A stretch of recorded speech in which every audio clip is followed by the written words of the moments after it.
اگلا سوال یہ ہے علی بھائی کہ اسلام میں ایک طرف تو تخلیق کو بدلنا سورہ النساء کی آیت نمبر 119 کے تحت حرام ہے، اور دوسری طرف ختنہ کرنا اور غیر ضروری بالوں کو صاف کرنا سنت مبارکہ ہے۔ آخر اس تضاد کی وجہ کیا ہے؟ مہربانی فرما کے زیر ناف بالوں کو کہاں سے کہاں تک صاف کیا جائے، اس کا بھی حوالہ اور رہنمائی فرما دیں، شکریہ۔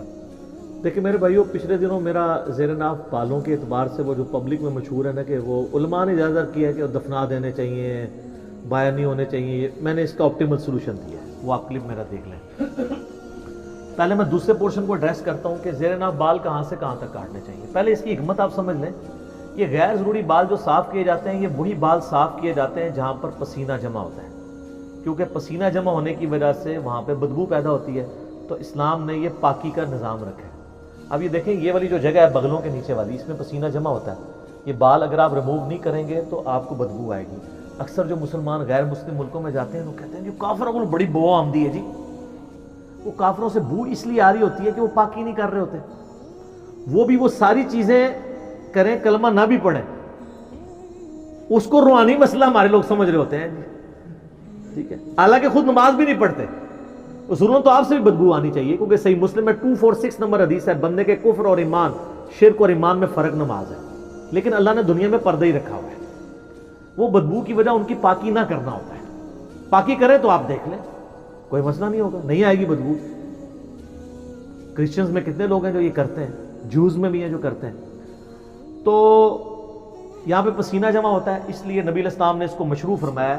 صحیح مسلم میں حدیث ہے، نبی علیہ السلام نے زیر ناف بال، بغلوں کے بال اور ناخنوں کے لیے 40 دن کی مدت مقرر فرمائی ہے کہ 40 دن میں ایک دفعہ تو لازمی کرنا ہے، ویسے تو ہر ہفتے میں ایک دفعہ کرنے چاہیے۔ مسلم شریف میں حدیث ہے، بخاری مسلم دونوں میں حدیث ہے کہ جمعے کا غسل ہر مسلمان پہ، مرد و عورت کے اوپر، مسلم کے اوپر، اس میں مسلم کے الفاظ ہیں سر، بریلوی دیوبندی نہیں ہے، اہل حدیث نہیں، شیعہ نہیں، یہ واجب ہے۔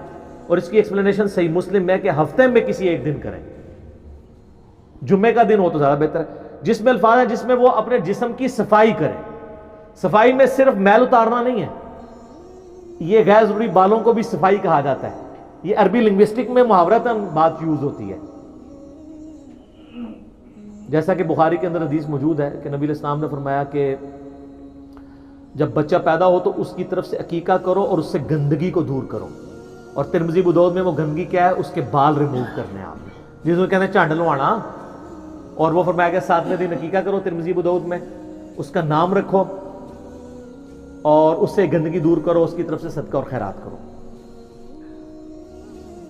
تو یہ ان جگہوں پہ پسینہ جمع ہوتا ہے۔ اسی طریقے سے جو ران کے جو جوڑ ہیں وہاں پہ پسینہ جمع ہوتا ہے، جس کو آپ یعنی تھائی کہتے ہیں، تو تھائی پوری کے بال ریموو نہیں کرنے ہوتے، صرف اتنے حصے کے جو شرمگاہ کے ساتھ ٹچ کر رہا ہوتا ہے۔ اسی طریقے سے یعنی بعض لوگ بالکل ناف کے عین نیچے سے بال صاف کرنا شروع کر دیتے ہیں، وہ کہتے ہیں زیر ناف ہے، وہ زیر ناف اس لیے کہا جاتا ہے وہ ناف کے تو نیچے ہی ہے نا، عین زیر ناف لفظ نہیں ہے وہ، تو ان کی ظاہر ہے ان کو کوارڈینیٹس ڈیفائن کرنے کے لیے زیر ناف کہا جاتا ہے، ٹھیک ہے، ورنہ تو ہم بغلوں کے نیچے جو کہتے ہیں بغلے تو یہ یہاں تک تو نہیں ریموو کرنے، وہ یہی والے ہیں، ٹھیک ہے، اینٹی وینم بھی ہوگا۔ تو زیر ناف سے مراد ہے کہ جتنے حصے میں یعنی شرمگاہ ٹچ کرتی ہے، چاہے وہ ران والا حصہ ہو یا اوپر والا، اور اس کا بڑا آسان طریقہ ہے کہ پیٹ کا جو جوڑ ہے نچلے دھڑ کے ساتھ، جہاں پہ پیٹ ختم ہوتا ہے نا، وہ ناف سے تھوڑا نیچے جا کے ختم ہوتا ہے، اس کے بعد سے جو حصہ ہے نا وہ آپ نے بال صاف کرنے شروع کرنے ہیں۔ شرمگاہ کے اوپر جتنے بال ہیں، دائیں بائیں جو حصہ شرمگاہ سے ٹچ کرتا ہے یعنی وہ جہاں پہ پسینہ جمع ہوتا ہے وہ، حتیٰ کہ جو بڑے استنجا کرنے کی جگہ ہے وہاں تک، پیٹھ وغیرہ کے بال ریموو کرنے کی ضرورت نہیں، یہ اتنے پورشن کے۔ تو یہ اکثر لوگ پوچھتے ہیں، اچھا ہو گیا اس کو میں نے کلیئر کر دیا، اب آ جائیں وہ اس کے پچھلے پورشن کی طرف، اس سے جو پہلے والا پورشن تھا، سورہ نساء کی آیت نمبر 119 کا آپ نے حوالہ دیا، وَلَآمُرَنَّهُمْ فَلَيُغَيِّرُنَّ خَلْقَ اللَّهِ، شیطان نے کہا تھا اے اللہ میں تیری مخلوق کو ابھاروں گا کہ وہ تیری تخلیق کو بدلیں گے، اور پھر اس کے بعد آتا ہے وہ جانوروں کے کان چیریں گے۔ اس کے تحت جو بھی تخلیق کو بدلتا ہے وہ حرام کا مرتکب ہے۔ کوئی شخص اپنے آپ کو خصی نہیں کر سکتا، حرام کا مرتکب ہے۔ کوئی عورت ایسی ایکٹیویٹی پرفارم نہیں کر سکتی وہ مردوں کی طرح دکھے، حرام کی مرتکب ہوگی۔ بخاری مسلم کی حدیث ہے ان عورتوں پہ لعنت جو مردوں کی مشابہت کریں، ان مردوں پر لعنت جو عورتوں کی مشابہت کریں. مرد کو اللہ تعالیٰ نے داڑھی دی ہے، اب داڑھی کو مڈانا قرآن حکیم میں سورہ نساء کی آیت نمبر 119 کے تحت عورتوں کی مشابہت بھی ہے اور تخلیق کو بدلنا ہے، کیونکہ عورت کی داڑھی نہیں اگی ہوئی، الٹا اس کی اگا ہے تو اس نے ریموو کرنی ہے تاکہ مردوں سے مشابہت نہ بنے. اس لیے کم از کم اتنی داڑھی رکھنا جسے عرف عام میں داڑھی کہا جائے، جس طرح آپ کی ہے یا شاید افریدی صاحب کی ہے، عامر لیاقت والی نہیں. تو وہ داڑھی جو ہے وہ آپ کو حرام کی کیٹیگری سے باہر نکال دے گی. آپ رکھیں، عورتوں سے مشابہت آپ کی نہیں ہوگی. اور مونچھیں رکھنے سے نہیں، بات کرتے ہیں مونچھیں بھی رکھ لی تو ہو جائے گی، وہ اتنے حصے میں ہوگی، ادھر پھر زانیہ لئی کام رہے گا. پورے چہرے سے مشابہت دور کرنی ہے نا. تو وہ تخلیق بدلنا نہیں ہے. کچھ چیزیں اللہ تعالیٰ نے نیچر میں ایسی رکھی ہیں کہ جو اللہ تعالیٰ نے شرعی احکام کے طور پر نبیوں کے ذریعے فطرت کے طور پہ تعلیم کی.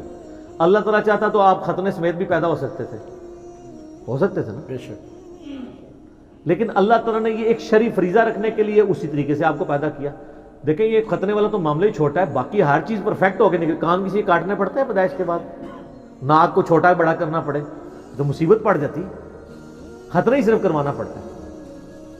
تو یہ اللہ تعالیٰ نے ایک دینی فریضے کے طور پہ رکھا. اللہ چاہتا تو کئی لوگ ابھی بھی ایسے ہیں جو نیچرلی پیدا ہوتے ہیں، ان کے ختنہ ہوا ہوتا ہے، وہ آپ اس کو کرامت بنا رہے ہوتے ہیں. وہ کافروں کے گھر بھی ایسے لوگ پیدا ہو جاتے ہیں، جیسے کسی کا 6 انگلیاں لگی ہوئی ہیں، وہ کہتے ہیں بڑا بزرگ ہے، وہ کوئی بغیر پیدا ہو گیا. اس طرح نہیں ہوتا. تو وہ نیچرل ہو سکتا ہے کسی کے ساتھ. تو نبیوں کے ذریعے اللہ نے وہ فطرت کی چیزیں بتا دی. داڑھی مڈانا فطرت کو بگاڑنا ہے، لیکن ختنہ کرنا اگرچہ ہماری تخلیق میں بگاڑ ہے، لیکن وہ فطرت اس لیے ہے کہ وہ اللہ نے پیغمبروں کے ذریعے تعلیم فرمائی کہ میں نے خود یہ چیز رکھی ہے. ورنہ تو کل کو کوئی شخص کہے گا جی مجھے رفع حاجت ہوتی ہے تو اس کے بعد مجھے جسم دھونے کی ضرورت نہیں ہے، تو نیچرل پروسیس ہے. تو ہم رفع حاجت کے بعد کوئی کافر بھی ہے، وہ بھی ٹیشو پیپر کے ذریعے صفائی کرتا ہے نا، اسے فطرت تو نہیں سمجھ رہا ہوتا، اس کی صفائی کرنا فطرت ہے. اس طرح یہ کرنا یہ فطرت اس لیے ہے کہ جو لوگ ختنے نہیں کرواتے ہیں وہاں پہ کھال کے اندر میل جم جاتی ہے اور مختلف بیماریوں کا سبب بنتی ہے. وہاں پہ پسینہ جمع ہی رہتا ہے، میل جمع ہی رہتی ہے، اس سے وہ ایکسپوز ہو جاتی ہے کھال. باقی عورتوں کا خطرہ کوئی نہیں. وہ دودھ والی روایت جعلی ہے، وہ جو آپ کے انڈیا کے ایک مولانا صاحب کی بڑی وہ کچھ ویڈیوز اس طرح کی چڑھی ہیں عورتوں کے ختنے والے. تو میری میں اب نام نہیں لیتا، جو کوئی شریف آدمی ہے، وہ چند شرفاء میں سے جس نے میرے خلاف کوئی کلپ نہیں بنایا، لیکن جہاں اس نے غلطی کی ہے میں نے اس کو ہائی لائٹ کی ہے. ایڈوکیٹ فیض سید صاحب حفظہ اللہ تعالی. تو عورتوں کے خطرے میں میرا کلپ ہے، میں نے ان کو جواب دیا کہ وہ روایت ہی جعلی ہے. خود ابو داؤد نے لکھا ہے وہ جعلی روایت ہے، آپ عورتوں کے ختنے کرواتے پھر رہے ہیں، تو وہ نہیں ہے. تو یہ تخلیق کو بدلنا نہیں، یہ فطرت ہے. اس کے ثبوت میں بخاری مسلم کی حدیث ہے کہ 5 چیزیں فطرت سے ہیں. نمبر 1 ختنہ کروانا، نمبر 2 ناخن کاٹنا، نمبر 3 زیر ناف بال صاف کرنا یا اکھیڑنا کسی بھی فارم میں ہو.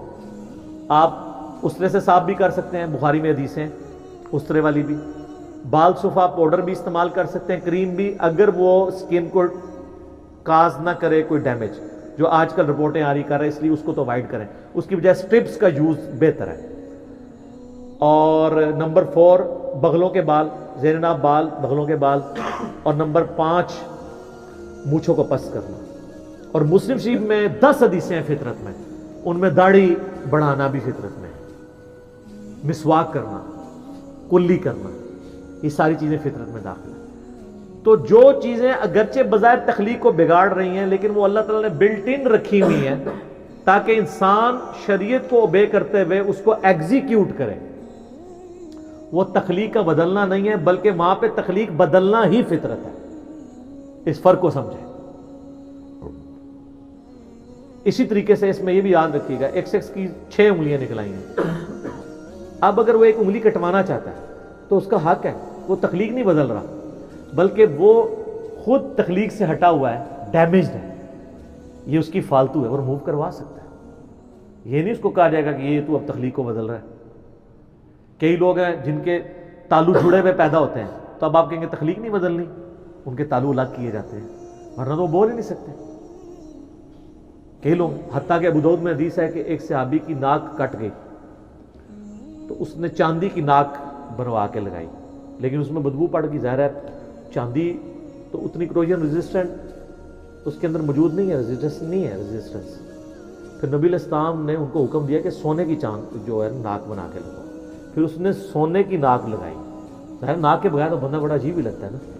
تو سونے کی ناک بھی آپ، حالانکہ مرد پہ سونا حرام ہے، لیکن اس بڑے زدہ سے بچنے کے لیے جو چہرے کا بگاڑ ہے، سونے کا آپ دانت بھی لگوا سکتے ہیں، لیکن سونے چاندی کے برتنوں میں کھانا کھانا حرام ہے.